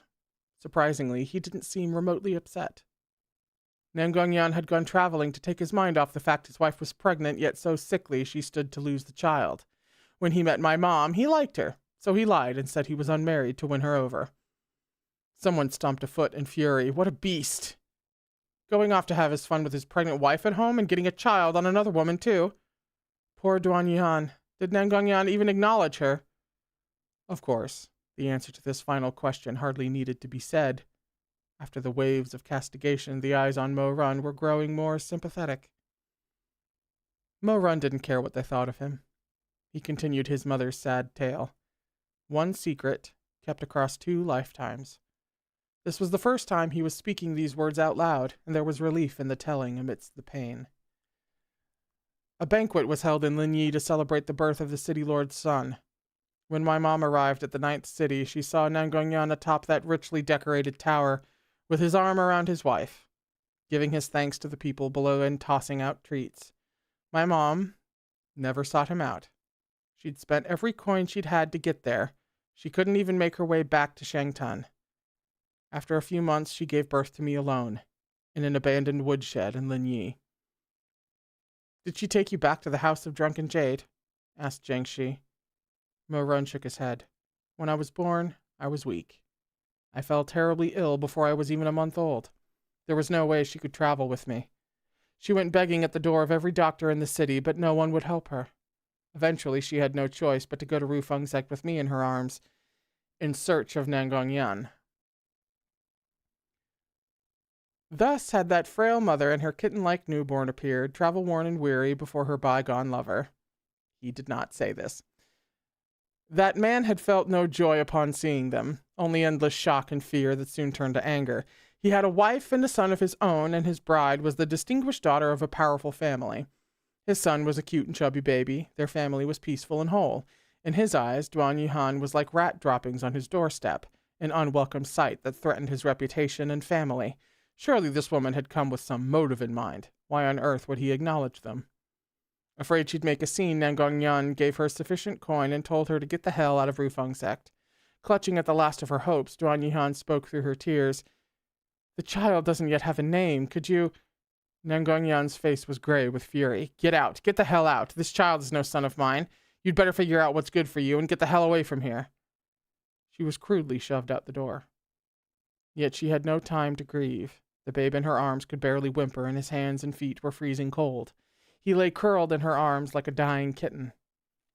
When she called to him, he squinted, one eye open, and gazed at her blankly. He wasn't mischievous at all. He was well behaved and very quiet.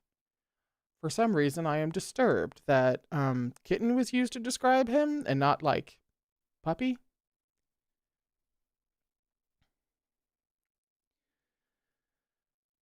Blinking back tears, she brought her child again to a healer's hall.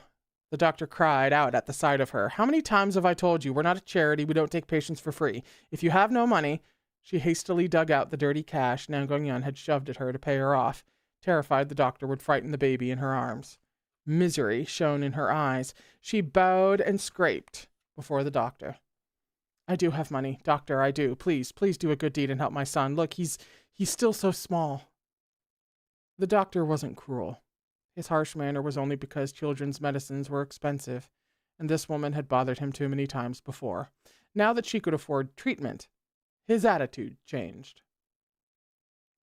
So began weeks of herbal concoctions, acupuncture treatments, and an extended stay in the healer's hall. Mo Run was sick on and off for months before he finally began to grow stronger. By then, Duan Yihan hadn't much coin left. She thanked the doctor and took her leave, carrying her child in her arms. By this time, winter was coming to Linyi. Fearing the babe would take ill once again, she used the last of her money to buy a small cotton jacket and a set of blankets. She had nothing left with which to return to Shangtan, but as Duan Yihan sat in that abandoned woodshed and looked at the little rascal sucking his thumb and gurgling up at her, she was happy and serene. She had an easy nature, content with small joys. What should I call you? The baby gurgled again. Duan Yihan started a fire, teasing him as they warmed themselves by its glow. When the child laughed, so did she. The flames flickered brightly. Though the shed was dilapidated, the fire warmed her to her core. She pinched the baby's small cheeks, playing with him until he kicked his chubby feet and laughed with joy. After some thought, she said, Why don't I call you Renair? Sucking on his fingers, Mo Run watched her with dark eyes shining. I don't know what your last name should be. Sadness stole over Duan Yihan's face. You can't be a Nangong, but you can't take my surname either. Mine was chosen by the madam at the entertainment house. It'd be strange if you took it. I'll just call you Renair, after the flames. Okay? Mo Run released a finger with a wet smack. He looked up at her calmly. Little Renair, once spring comes, we'll go back to Shangtan. Duan Yihan stroked his downy hair. Mama knows how to play the pipa and to dance. Miss Shun is there, and Miss Shun is Mama's best friend. I'm sure she'll love you. You should be good, and quickly learn to call her aunt.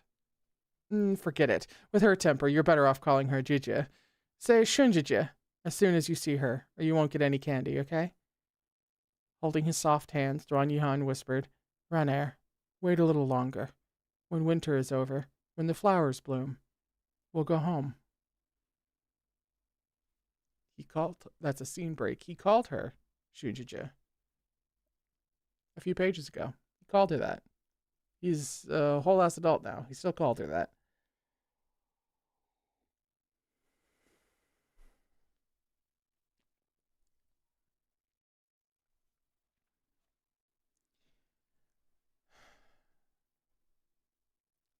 But that winter lasted far too long.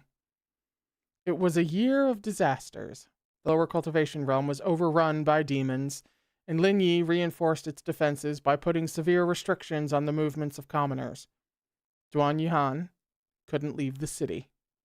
She sought out work at a bun stall, trying to earn enough money to live on, but nothing stayed secret forever. Someone must have whispered to Nangongyan's wife about her husband's misbehavior, and soon after, the stall Duan Yihan worked at drove her off for no reason at all. Afterward, Duan Yihan was given no more chances. She could find no work, no matter how little it paid, and was reduced to begging for scraps and performing on the street with her child at her side. Often, she'd been singing softly as Nangongyan rode past, garbed in finery and followed by his entire retinue.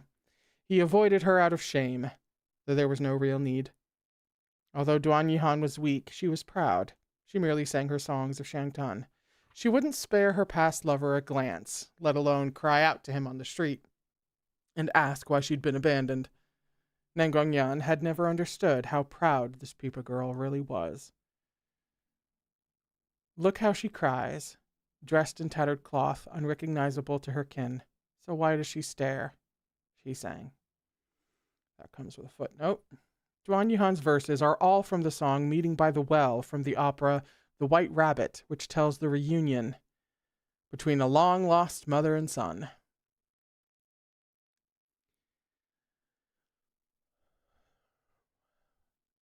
When someone threw a copper coin her way, she again became that most beautiful goddess of music.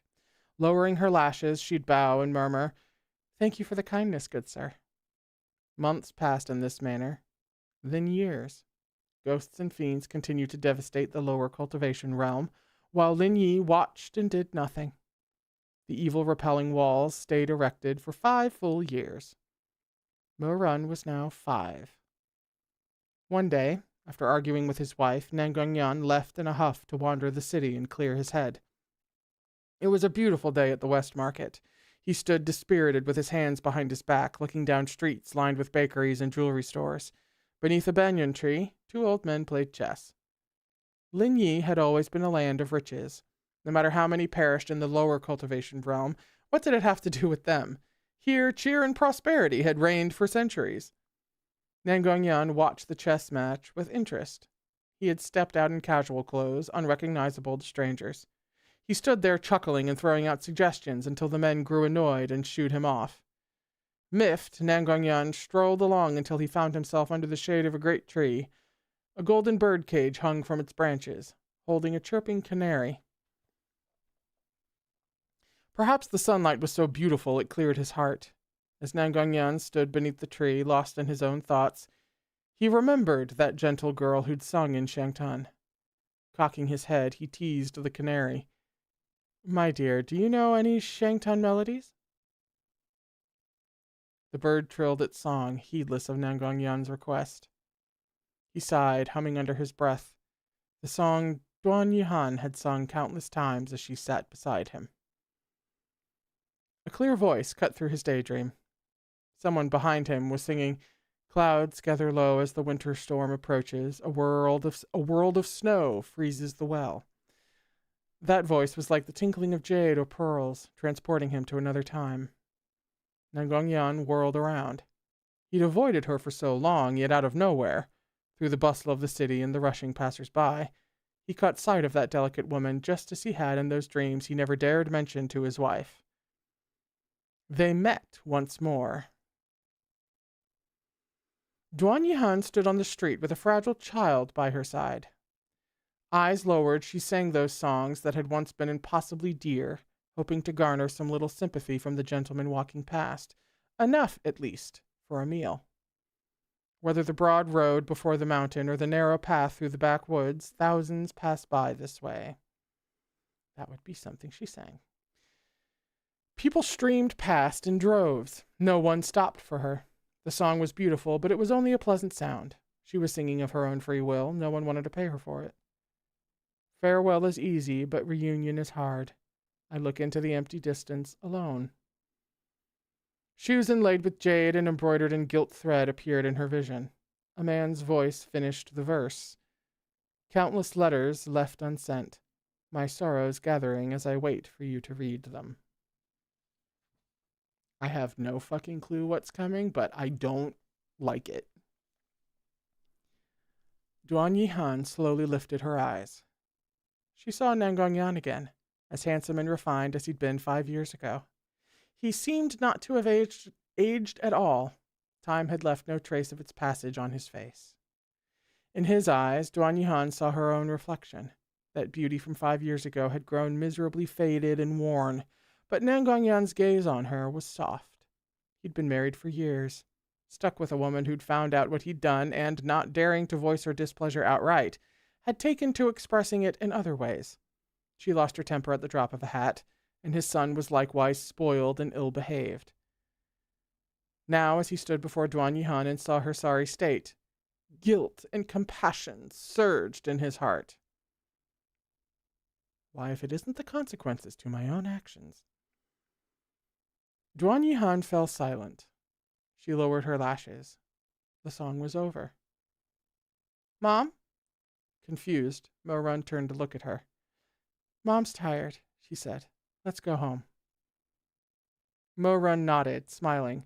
Let's go back. I'll figure out how to get dinner. Hand in hand, mother and son turned to leave. You, Nangongyan called after her. His gaze fell upon Mo Run. This boy was skinny and his clothes were tattered, but he was clever and handsome. Nangongyan realized this was his son, his own flesh and blood. He reached out to touch Mo Run's head. Bewildered, Mo Run squinted, allowing the stranger to muss his hair. Nangongyan recalled then how Duan Yihan had come to his door with a sickly babe in her arms, begging for help, telling him the child was not yet named. What's your name? Nangongyan asked. Renair. What's your surname? I don't have one. Nangongyan turned a heart-sick gaze upon Duan Yihan. Something compelled him to say, Why don't you both... Before he could finish, he caught sight of a group of Rufeng sect cultivators. He flinched as if woken from a trance. Nangongyan met Duan Yihan's gaze once more. Those eyes that had once curved in sweet smiles for him were now hard, with no hint of girlish fantasy. Her gaze was cold and clear, even in the moment he'd nearly acknowledged them. She'd taken the measure of this man a long time ago. In this light, Nangongyan seemed pathetic, even disgraceful. He cleared his throat and magnanimously reached for his wallet, stuffing the bag full of gold and silver and precious baubles into Mo Run's hands in an attempt to hide his own churning emotions. He patted the boy's head once more. Your mom sings beautifully. These jewels should be hers. A slender hand took the pouch from Mo Run. Duan Yihan removed one copper coin and placed it in the bowl Mo Run held, then gave the hefty pouch full of treasures back to Nangongyan. She said nothing else. All she offered was a gentle bow, the same she'd make to any passers-by who gave her coin. Thank you for the kindness, she said in tones of perfect cordiality. Good sir. With that, she turned to leave. She'd been the music goddess of Shangtan. Her admirers had been as numerous as stars to her luminous moon when she danced. She had not been haughty when the masses gathered for a glimpse of her, and now that her shine had faded and she was reduced to singing by the street, she did not feel shame. But her behavior that day made Mo Run suspicious, and after all sorts of questioning and his own small investigations, he discovered the truth of his birth. She's better than I am, I'll tell you that much.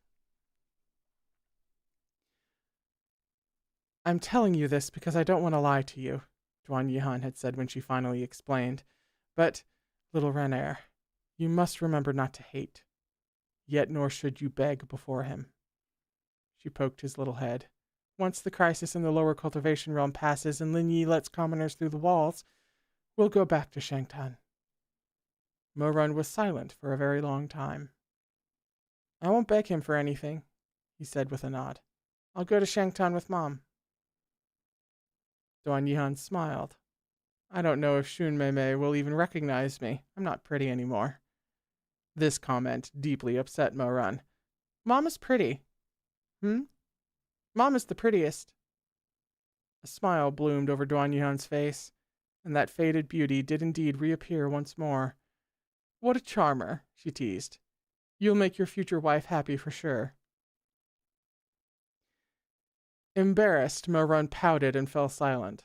Yet those sharp little canines reappeared in his grin as he said, When I grow up, I'll marry a wife as beautiful as a goddess, and then we'll stay with Mom forever. I keep dreaming. What kind of goddess would marry you? Twin chimes of laughter spilled into the shed as the firewood crackled beside mother and son. Wrapped in such perfect warmth, it was easy to imagine that every day that followed would be just as peaceful.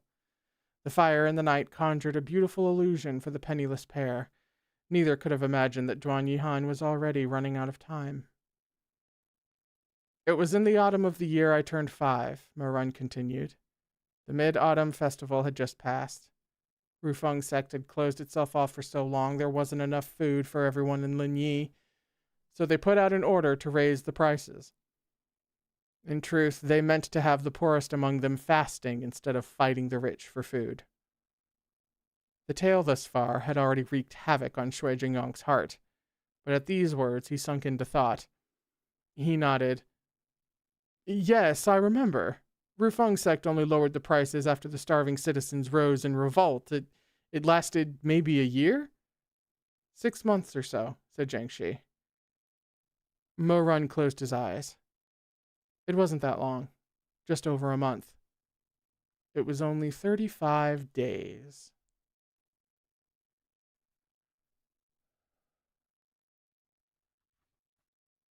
That's the end of the chapter.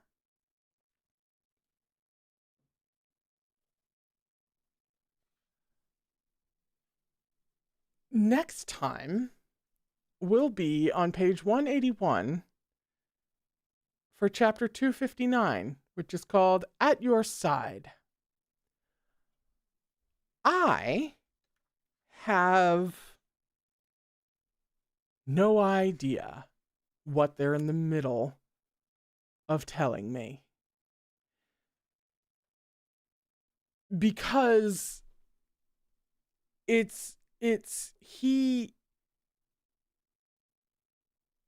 has yet to lead to Mo Run, killing the actual nephew and replacing him. So this is all still building to that. But we haven't even begun to unpack the circumstances around what the fuck that's about. And when Meat Bun has a long run-up like this,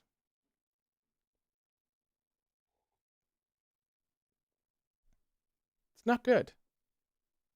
It's not good. It's not good. There's nothing good about this. Maybe. Well, listen. Oh, also, he doesn't have a name yet. At 5 years old, he doesn't have a surname.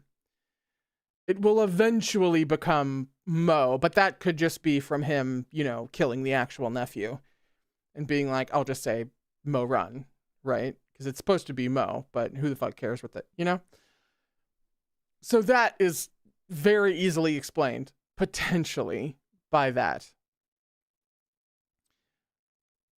So maybe he just killed this piece of shit nephew who really sounds like a piece of shit. And that was the horrible crime?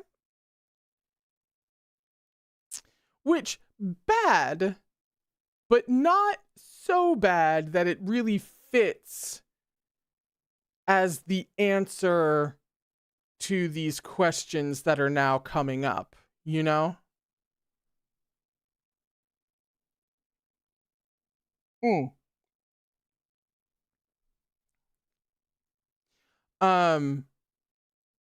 yeah, a couple of you guys have mentioned the Oxford story. Just before we go, somebody please remind me, because that sounds familiar, clearly. But somebody remind me what the Oxford thing was. There was a moment there where Nangongyan's particular action sounded familiar, like it might be a referenced.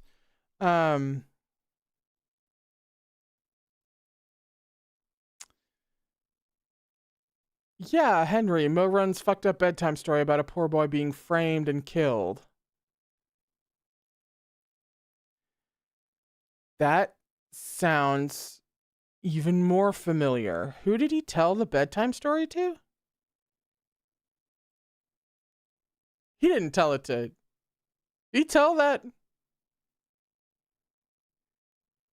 story to, Chastity? Yeah. I'm gonna have to go back and revisit that. Yeah, it was like volume 2 shit.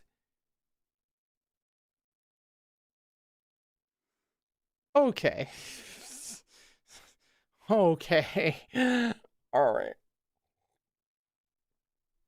Oh, the colored illustration. Yes, thank you. I'm now at the part where I can read whatever they have colored illustrated back here. Hang on.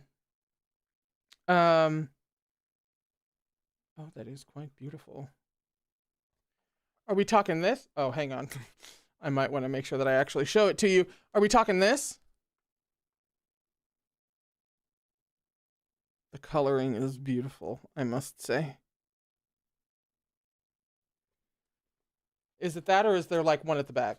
Oh, no, there isn't one at the back. What?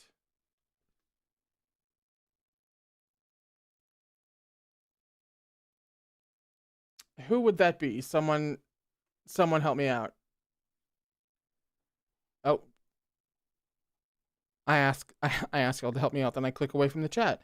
Hello. Yeah, Chu Waning with that was gonna be like my first guess, but I thought that it might have been something different with you go. Mm-hmm. No,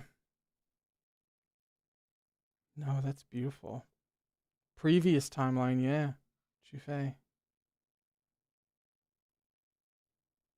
Lord.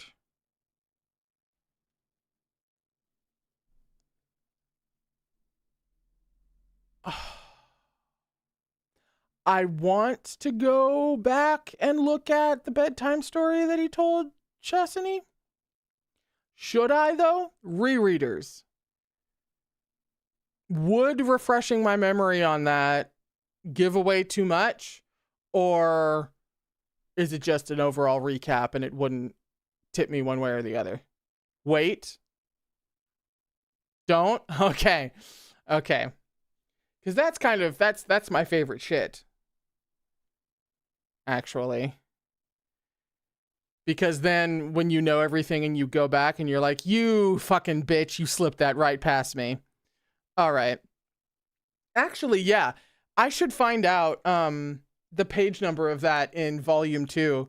And if we have time on Tuesday and we finish at least that chunk and he tells the full story, I should go back and read the fucking I should probably do that. Yeah, I'll find the Oxford story. Actually, let me write that down. Holy crap. We are once again in the middle of a very long revelation. And we'll get to hear the rest of that on Tuesday. This couldn't have been Tuesday's stream? Why couldn't this have been Tuesday's stream? So then I would only have to wait a couple of days before getting the rest of the download. I have to pause the download? That was inconsiderate on Meat Bun's part. It was rude of her. And she's been so nice this whole time. Okay. All right. So I will be back on Tuesday with whatever the fuck is going to happen with this.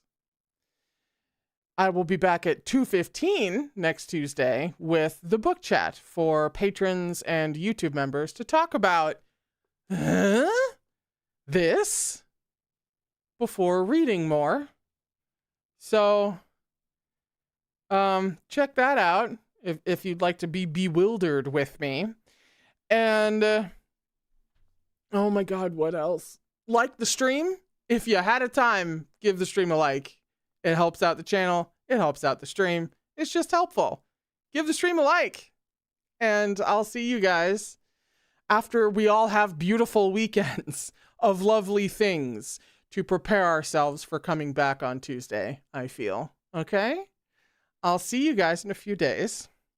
Please, dear fucking God, remember to take care of yourselves. And I'll see you on Tuesday.